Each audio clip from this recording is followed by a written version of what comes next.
Hello, everyone. I'm Markia McCarty, a host and producer with Hunters Entertainment, and we are here today with the game designer of Alice is Missing, Spenser Starke. Spenser, thank you so much for joining us. Yeah, thanks so much for having me. I appreciate it. Excellent. Okay, so Alice is Missing. This is a different type of role-playing game than other people might be used to. Can you tell us about the differences and also the process of bringing Alice is Missing into fruition? Yeah, so just off first off, just kind of like an overview of the game itself, since it is kind of like you're saying, it's kind of different from most of the other role-playing games you might run into. Alice is Missing is a storytelling game about the disappearance of a teenage girl named Alice in a small town. And the whole game is played via text message. So your exchanges that happen in between players, or your exchanges that happen between players rather, all happen on your phone during the game. And so there's a sort of emergent narrative that comes out of these conversations that are happening, and the game is also GMless, which I think makes it unique as well, that there's no single person that's sort of dictating where the story is going to go or what's going to happen. Everybody is working collaboratively to be able to bring the story to life. Oh, okay. You have got to tell us, where did this come from? What made you think, oh, I know this is going to happen for Alice is Missing? It's weird because games come from different places, especially like, a game like this where it has a very distinct focus. So a couple of the like overall inspirations, right? Like tonal inspirations are things like Life is Strange, Oxenfree, Firewatch, these kinds of games that are uh, intimate and emotional, but present sort of this wider mystery that you're trying to solve. And mysteries in role playing games are something that has always interested me, especially in a GMless aspect, because if you don't have somebody who's just created the whole mystery beforehand and who can just like lead players through that mystery, then how do you do a mystery, right? Like, because you want things to be, you don't want everybody to know everything that's happened. You don't want to give clues too easily, but like, so that was always a nut I wanted to crack. And I tend to work visually, so I found an image that was really evocative to me. And from that image, the whole game sort of unraveled. And I knew I literally wrote Alice is Missing, a silent role playing game, not knowing what it meant, just knowing, that I wanted to do a game that's sort of Life is Strange, sort of, Firewatch. I grew up in the place that this game is based. I mean, it's based in Silent Falls. That's not a place that exists, but the place that takes inspiration from is the place that I basically grew up. So I uh pulled a lot of that inspiration from there, from that like small town feel, small town mystery feel, and tried to like figure out what the main thing for me was, like, what's the hook in that, right? Because we have lots of these kinds of games now, lots of these games that are about like, mysteries and kids, and especially like the kids on bikes stuff that Hunters already does. But I felt the silent aspect of it, like being able to solve a mystery in silence with your friends, was something that was really intriguing to me. And automatically my brain went to like, we're doing it over text message, because that is uh, it's not only a it's not only something that allows you to sort of separate from yourself in a unique way, because all of your messages, all of your conversations are happening through the screen, so you don't have that awkwardness that happens sometimes in role-playing games where like you're pretending to be somebody else, but you're having to say those words and be that character, and other people are looking at you and having to imagine that you're 12 years old, right, or 15 years old or whatever. In this, they're looking at a screen, so that sort of suspension of disbelief doesn't have to be as strong. But it also um, is a way that we communicate as like people in this generation, right? Like our main communication source for most of our life is text message, especially right now in a pandemic. And this was developed before we were in this kind of situation, but nonetheless, like a lot of our communication happens over text. And so the combination of those two things, and sort of the synergy of those two things, of being something that feels very real, but also allows for a more readily available suspension of disbelief, um, sort of got channeled into what became the game. Yeah, I love that you mentioned about the pandemic and what we're experiencing right now, because Yeah. that's one of two like themes with this that just jumped out at me. Yes, we are having, like this interview, we're having to Right. communicate through screens with each other. So it's like having that element of having it also be a role playing game, which is a type of escape for us. Yeah. To have that also happen through screens, I think that's pretty poignant for it to be happening right now. I'm curious about, out of all the themes, all the thematic things that you could do to base this mystery around, human trafficking is Mhm. such a huge problem that we have as a global society. Yeah. Can you talk about why you chose that theme and how it exists in Alice is Missing? Yeah, so we see a lot of these sort of stories of um, kids who go missing in media, right? I mean, you look at the inspirations from this, and almost every single one of them has that same theme. It's, Life is Strange has it very prominently. That's its main storyline. Firewatch has it in its main storyline. There's I think it's called Searching, the movie Searching, which happens entirely via screens as well. It's a movie, but it happens all over screens as well. Uh, that is about a missing person, and so there's something really emotionally evocative about somebody who has gone missing, and all of us trying to find them. And what I wanted to capture with this, and what I'm hoping this does, that those other pieces of media did as well, is it humanizes that sort of experience. It looks at that experience and says, all of these people that are playing this game. And if you have the chance to play it, which I hope you will at some point, but all of us have this love for Alice in our own way. We all care about her and would do anything to see her safe.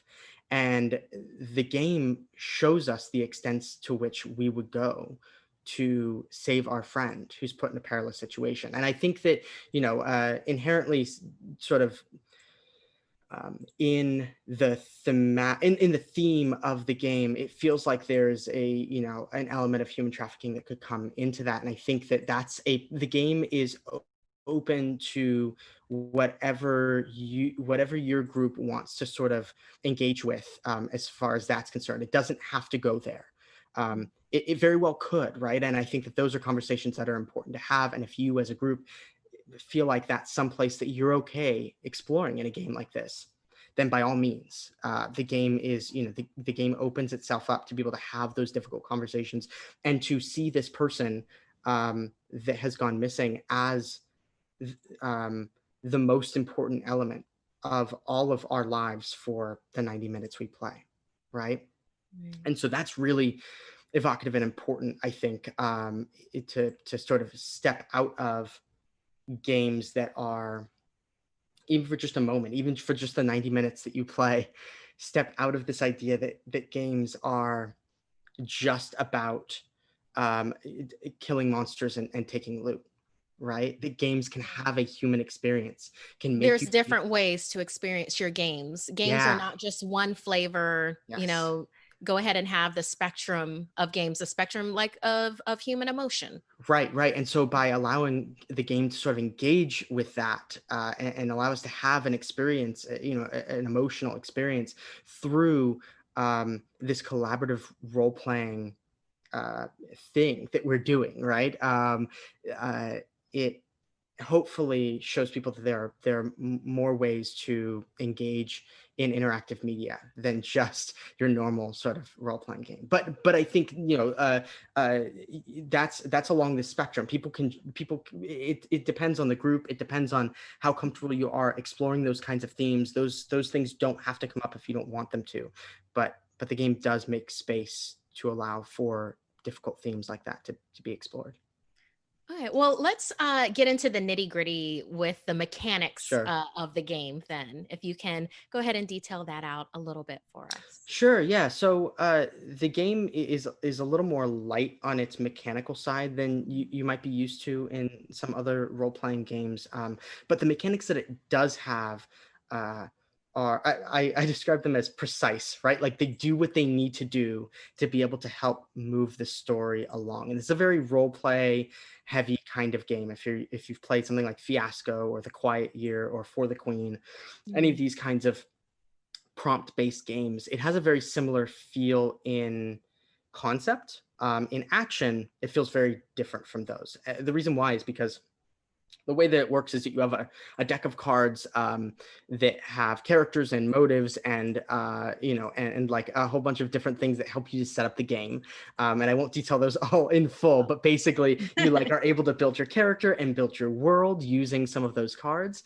And then during the game, you have cards called clue cards that have a number on the back of them, and there is a timer that's happening, and the timer is not scary. It's not like if it counts down to zero and you don't find her, then you don't find her and the game ends. It's not a like scary timer, but it's a timer that that triggers certain events to happen during the game. So you might have two clue cards. That might be the 80 and the 40. And when that timer hits 80, you're going to turn that card over and you're going to do what it says.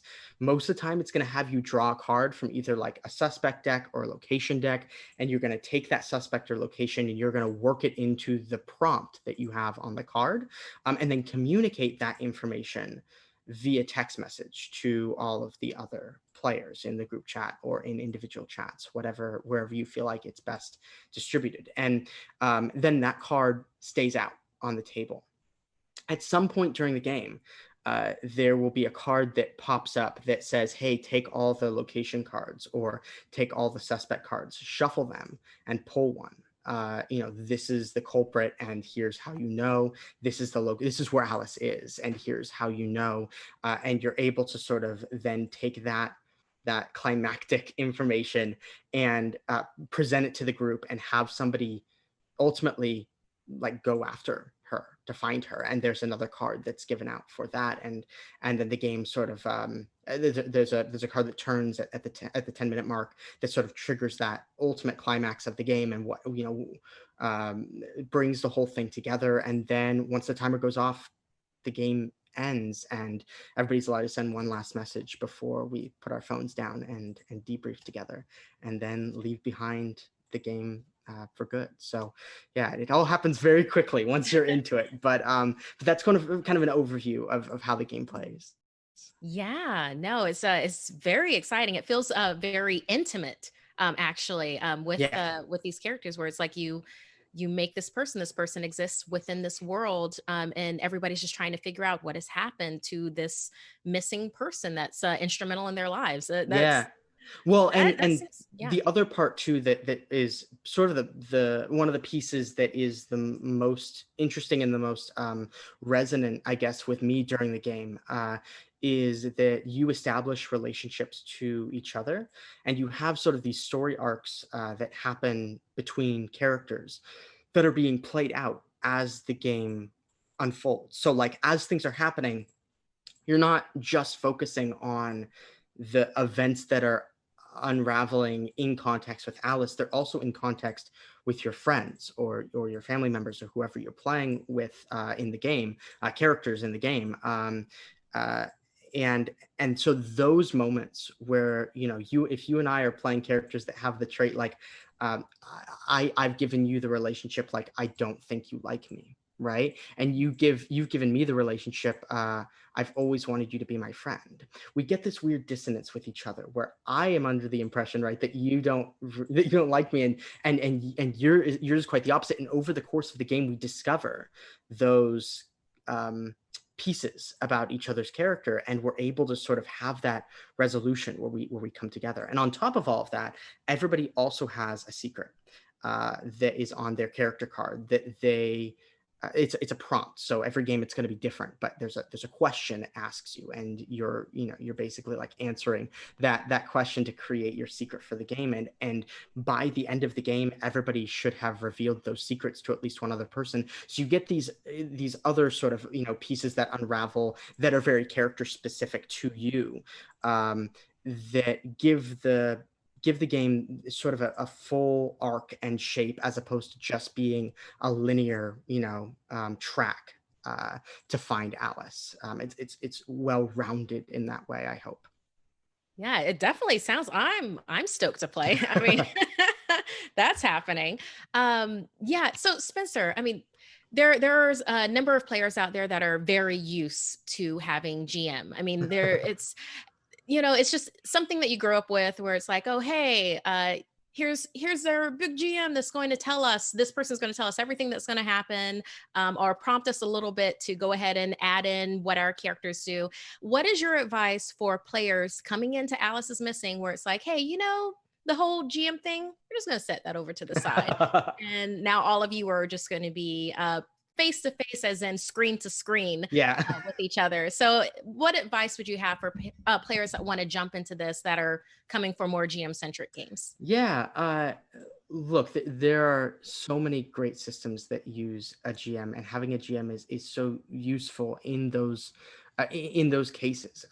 The advice that I have here is that y- your your creativity gets to be on full display here, and instead of having somebody that's dictating the world to you, you'll have a little piece that you get to dictate yourself, but you aren't going to be totally uh, like left out to dry, or feeling like you don't have the sort of support that you might have with a GM, because when we say GMless systems, there are two things to keep in mind with those things. One, that it actually, I think it's the wrong word to use, even though it's the most like popular word for it, but it's really a GM full system, which means that everybody is acting in some way as a GM about certain aspects of the game. So you might have ownership of one piece of information in the game, the way a GM would have ownership of all of those pieces in some games. But it isn't asking you to do everything, to do all of the work. It's asking you to just own specific pieces, to come up with creative, ideas for certain elements of the game that you're contributing to the rest of the group that's playing. But I think the second thing that is also really important to remember with this, and that hopefully takes some of the weight off of your back if you're feeling overwhelmed not having a GM, uh, that the in my games, specifically Icarus and Alice, um, I'm not just creating a rule set and then handing the rule set to you, having you read it, and then trying to make you play that game without guidance, right? Um, Without having something there at the table that's guiding you in the direction. And there are games that do that brilliantly, but that's not the way that I tend to design GMless games. Uh, the cards themselves kind of act like the GM, right? They have elements in them. They have these prodding questions that a GM might ask you during a regular game. But instead of there being a specific person who's doing that, I, as the designer, am sort of acting as a de facto GM at your table by giving you prompts that are open enough that they can be different every game, but specific enough that they drive forward the narrative that we are hoping to capture with this genre. So I mean, the combination of those two things, right? Of you having the support from the system itself, and then you only having to take ownership of certain areas of the game, combine to make it not as scary of a transition for people that are used to GM full games. But I will say, oh, sorry, I just hit that. But I will say that there are so many cool GMless games out there, and jumping into something like this to be able to sort of feel out how that works, and then exploring the other systems in the world that use that kind of design is really exciting to me. So if this is your gateway, that's awesome. Excellent. Yes. Well, this is Hunters Entertainment with Designers. Specifically, we've been talking to Spenser Starke, designer of Alice is Missing and Icarus, but we were talking about Alice is Missing for this We're not particular we're one. not talking about that here. Not right now, not just yet. So but yeah, for Hunters Entertainment, we hope that you've been enjoying the programming that you will be seeing and have seen. We also have an amazing community, the Discord, and now we have our Twitch channel. We have programming on Tuesdays and Saturdays, and yes, you will be running into Alice is Missing during those programming days. So we hope to see you then. Thanks for being here, and thanks Spenser Yeah. for being here with us now, and we will catch you next time.